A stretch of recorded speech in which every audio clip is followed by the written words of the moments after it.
Hi again, I'm high again, I'm very high. I didn't want to record today, like always. I don't want to record and then thoughts come flowing into my mind. I don't know what happens to my mind when I'm on weed. It's Saturday, I smoked some weed again and I bought some nuts, sweet nuts, and it's beautiful, it's dark, it's calm, and I'm happy again after 2 days of not being happy, since Thursday. And actually I got very high today, and it wasn't enough for me. Like, weed is not enough anymore. Like, I miss alcohol. I want to drink alcohol and some vodka and then get knocked out, get passed out. That's what I want to do, because this isn't enough for me. Like, I miss those days when I was passing out. I want to lose consciousness, because consciousness is the reason we are tortured. We suffer because of our consciousness. If we lose our consciousness, we don't feel anything. It's like when you're dead, which is a fucking beautiful thing to be. Are these suicidal thoughts? I don't know. So that's not what I opened the recorder for today. So my parents visited me Wednesday, before the Thursday, the high of Thursday, because I record twice. I record on Thursday and I record on Saturday when I'm high. And the week in between just goes slowly, and I feel bad most of the days until I smoke the weed and I'm happy for 2 hours or 3 hours, and then I go back to being sad again. It's so fucking depressing. Life is depressing. I mean, this life of a teacher, a boring teacher, a hated teacher from his peers and his friends and his students. They say they love him just because they use him, they make noise in his class. That's why they say they love him. Though I have a friend, a good friend, Rashid, I talked about him. He's a boy in the first pack, and he knows like movies, and he likes Dexter, the series, and he listens to metal, rock and metal. And that kid is cool, so he's my friend. I'm friend with the cool kid. I mean, even one girl said to me today, the boy العميق, which means the deep one. Like, that was so fucking funny. I didn't tell him. So I'm friends with the cool guy now. After I was bullied as a high schooler, I was always friends with cool guys. To be honestly, like in my middle school, I was friends with the strongest boy in school. Now he is bearded and he prays and he is a devout Muslim. He was so bad back in the day. He used to slap me and slap everyone, and no one could talk to him. And that motherfucker was bad. And I wanted to hit him so badly, but I couldn't because he was so strong. So I befriended him, like the Jews. This is what the Jews do. They fucking go in a sneaky way to be strong, like Kisaki from Tokyo Revengers. That's a good series. I mean, I was smoking weed and I remembered Hashashin. I stopped Euphoria, which is a beautiful series, to go watch the intro of the Hashashin, because Hassan Sabbah was fucking great. I mean, he did the same shit Muhammad did. He fooled people, he got them high, he promised them heaven, he showed them heaven. He is more convincing than Muhammad, because Muhammad just talked about heaven. I mean, Hassan Sabbah showed them heaven. And he manipulated and controlled a large group of people that were even committing suicide for him, suicide bombing. Not bombing, they were not bombs at the time, so they used to go and kill a khalifa or a minister or something important in the state with a knife and then kill themselves and scream his name. I mean, that guy was so fucking charismatic. And his pictures are they don't look that charismatic. In fact, the poet, what's the name of the poet? Yeah, Omar Khayyam was greater than him, and he was a poet, and he said some beautiful things that even Christopher Hitchens quotes about religion and how he doesn't want to be controlled by it. I mean, Omar Khayyam is a legend. I mean, his rubaiyat are very fucking beautiful. I don't know what I'm talking about him now, but like he has good charisma in the pictures, better than Hassan Sabbah. Yet Hassan Sabbah was masterpiece. He was a fucking legend, and I love to be someone like him. And he killed his sons, which is fucking good. So I don't want to talk about Hassan Sabbah. I want to talk about myself and how I'm a loser. Like today, I fought with a kid again, and I'm going to watch a movie called One Battle After Another, and that's a Leonardo DiCaprio movie, One Battle After Another. And I think of the life of a teacher. It's like one battle after another. Like every day, every hour, you're fighting with students. I don't know how women could control their classes and I couldn't. It makes me fucking ashamed. And people there hate me, the teachers. I mean, one teacher, the gay friend I have, he's not gay, but he looks like it. I called him and he went quickly, not to answer him. He said hi from afar, and he went, and I followed him like a dog, and I hated myself for that. And he didn't want to stop for me, and I was like humiliated in front of teachers, and I felt so embarrassed. Like, he didn't mean it probably, but maybe it's just me overthinking, but I think he did mean it. Because last time I told him, if you call, I'm just gonna hang up. I'm not gonna answer.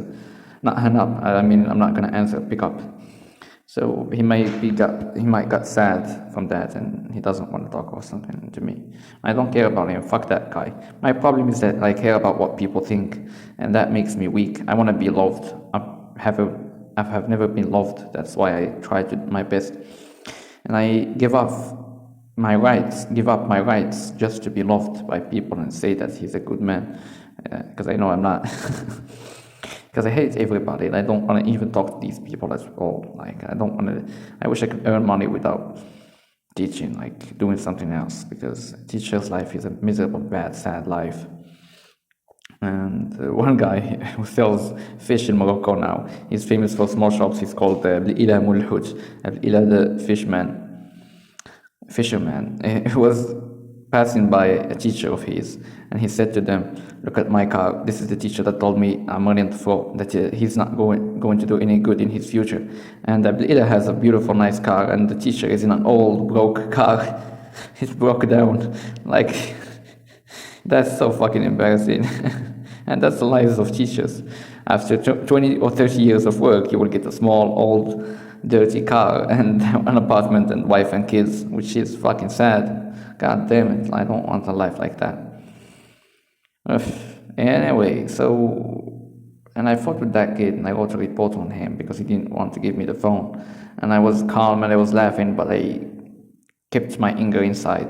And I want to smash a window now or something. I kept it bottled up, and that's the problem. Like, I put my anger inside, and I'm resentful and hateful, and I want everyone to die. I mean, if I can kill all of them, I'll do it. And that's what causes school shootings. Anyway, that's not what I wanted to talk about. There was something else interesting that I wanted to talk about. Yeah, how my father prayed in my house, in my apartment, the apartment I'm renting, because he probably thinks I never pray. So when he came here, he went to Maghrib, it's a Salat, and in the evening, and he came back and he started praying. And I saw him, and I said to my mom, he prays in Maghrib, and she said, no, he went to pray it outside. And then we asked him, and he said that he just wanted to pray here to rak'at. And it's probably because my father used to be a faqih, and he used to teach children Quran, and he used to take jinn out of people, which is fucking funny. Like exorcist. We have exorcists in Morocco, so he used to be one of them. They exhaust the jinn from the human, which is a weird idea. I think I have 5 jinns inside of me, not monsters. Maybe. Who knows?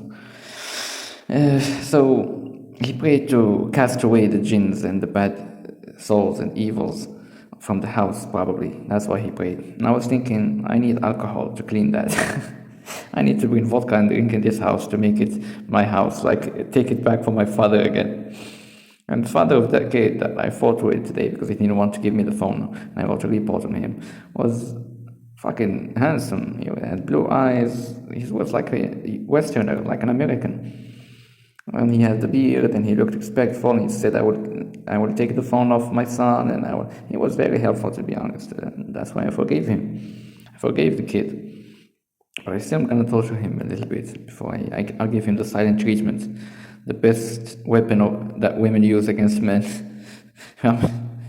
You know, the silent treatment, when she doesn't want to talk to you anymore, she just stands and looks at you in a bad way, and whenever you talk to her, she doesn't reply. Even more, that happened to me with a girl when we were working together, and I said some secrets to another girl, and she stopped talking to me. They were not secrets. The other girl fooled me to tell them, and I don't know why I'm telling this story. It's so boring. Anyway, I think that's all what I wanted to talk about, besides fighting, and yeah, I had some other good ideas, but I don't know what they are. Okay, good night. If I remember them, I will record again. Hey, hello again. I'm high again. It's Saturday, the same Saturday. Like, I just remembered what I wanted to talk about. I'm high, so don't mind me. When my mom came here to this apartment, she saw a shal, scarf. It's a long scarf that Sahrawis wear. It's black. It's the one I'm putting in the pictures you can see now in the videos. And she said to me, "Do you wear that and record videos?" I swear to God that she said this. She said to me, "Do you wear that and record videos?" Because in the past, I put a picture with me with that scarf on my face and my head next to the picture of Ayman Zawahiri and Osama bin Laden, the two terrorists. They're not terrorists, they're Al-Qaeda. And Al-Qaeda, it's not a terrorist. Actually, it's a defensive line against the Westerns. Oh my God. Am I going to go to jail for this? No, I don't think so. I'm an atheist, so I don't belong to any Qaeda, but I respect the Qaeda, and I think it's a good thing. I think they did 9/11 because some people accuse bin Laden of not doing 9/11, but I'm sure he did it. It's just that they let him. I mean, the administration of the USA and the Jews, Israel, let him do it because they wanted to go on war with Iraq and take Iraq, which has no relationship with bin Laden or Al-Qaeda, because bin Laden is a Saudi and Al-Qaeda was in Afghanistan. But why did they attack Iraq? No reason. And Gaddafi said it to them in one of the UN councils, and that's why he was killed. Not just that, he did a lot of bad stuff, but that's why he was killed. Gaddafi was a great leader. I wish they could give him the whole of Africa, like he said he used to be. He used to say that he's the king of Africa. And I agree with him, actually. I wish he was the leader. I'm a Gaddafi man. That's not what I wanted to talk about. So it's like she expected, or she felt, that I'm recording these audios and posting them with the scarf, and I was like so surprised, and I said no, and I was laughing, and we laughed it off. But oh my God, does she know? Because now we're controlled by our phones. Maybe she saw me in one of the TikTok videos because I have now 100 views. But it's weird. I hope not. I don't want her to know all of these stuff about me. She is already disappointed. I want to invite that boy here to smoke some weed with. The boy I told you he's cool, he listens to metal, and he's a student, and then again, if he tells other students, it's going to be a very big scandal that a teacher smoking joint with his friend, with his student. And I was afraid more of the phones, because if he hasn't got a phone, it's fine. There is nothing you can fear. But because he has a phone, maybe when you bring him here, he will film something, film the weed or film the vodka or something, and show it to his friends, and then you will lose your job. Or he will film himself with you smoking weed, and you will go to jail maybe. And that's so fucking dangerous. I mean, the phones, they ruined our relationships. They made us slaves to them. We are enslaved by our phones. We look at them like every 5 minutes. You can't spend a 5 minutes without taking your phone off your pocket. You are so addicted, and it's more dangerous than weed and alcohol, but they don't forbid it. They don't stop it. You look at your phone every 5 minutes, and then reels after reels. Your brain is brainwashed. And then you're so addicted that you can't live a day without looking at your phone. I mean, I can live 2 or 5 days without smoking weed, so I'm better than you. Well, I'm addicted to phones as well. And how did they enslave us? Even in what we think, because the algorithms always gives you what you approve and what you like, and you're following just one line of your own thoughts. You rarely see something contradictory, and if you see something contradictory to your beliefs, it's just getting debunked. You see it getting debunked. You don't see the other side. You're always following one thing. And so, interesting and dangerous how we are brainwashed by our phones, and everything we know now is from Google. All of what we know is from Google. I mean, who controls Google? They give you this, you type the search and they give you the answer they want first. Of course, they give you other answers, but they're at the bottom, or maybe they don't even put them in pages. That's so fucking weird. And then they even ruined the trust. I mean, mobile phones ruined our trust between each other. Everyone now, Mehdawi, a famous journalist in Morocco, has leaked some videos of some high members of the press committee saying bad shit, saying Zamel, which is gay, and saying Din Mok, which is an insult in Morocco. your mother's religion. I don't know why your mother's religion is an insult in Morocco, but it's the language. And just like that, it was a scandal. It is a scandal now in Morocco. And how these phones fucking record things and they lose the trust. You can't now meet someone or do something with someone unless you are scared that maybe some camera is recording you, filming you. And the type of language we use is weird. Like, I was watching Steven Pinker. He's an evolutionary psychologist. Some people don't believe his job is real because a psychologist and evolutionary, it's not logical. And he talks about how the brain and the functions of the brain were evolved and how we are still like primates. We activate fear and we activate this and that. And he's very optimistic about the future. And I hate that type of people. And he was with Richard Dawkins and they were speaking about how AI can control everything and how it can write books. And it's fucking the end of literary work because basically AI can write better poems and sonnets than humans. So what's the point of poetry or novels or reading or anything? People should look for ways to make money so they're not scared like me. I'm scared. I'm always scared of losing my job. So I thought it's gonna be better now that I'm a teacher, but I'm still scared. I mean, I'm not scared about losing my job that much, but I'm scared about money, about not being able to have the basic needs of weed, coffee, and a little bit of food. God damn it. So my brother now earns $2.5 million and I'm stuck, scared about my 6,000 dirhams, which is so fucking pathetic. And I didn't even train. I lost the appetite for training. When I don't train, I'm in a bad mood. Like Gattuso said, you find the guys like me with zero testosterone and their dicks don't get hard. And that's what's happening to me. I'm in fucking hell. Anyway, that's not what I wanted to talk about. This has gone far. So, like I said to you, we were talking about phones and what did we say about phones? Yeah, they broke the trust. Like, we can't trust each other anymore. There was another good idea that I forgot. My God, there's a lot of forgetting today because I'm very high. A funny idea, like I forget it, but I can't remember it. I forgot. Okay, that's enough. I'm gonna go. Thank you and good night.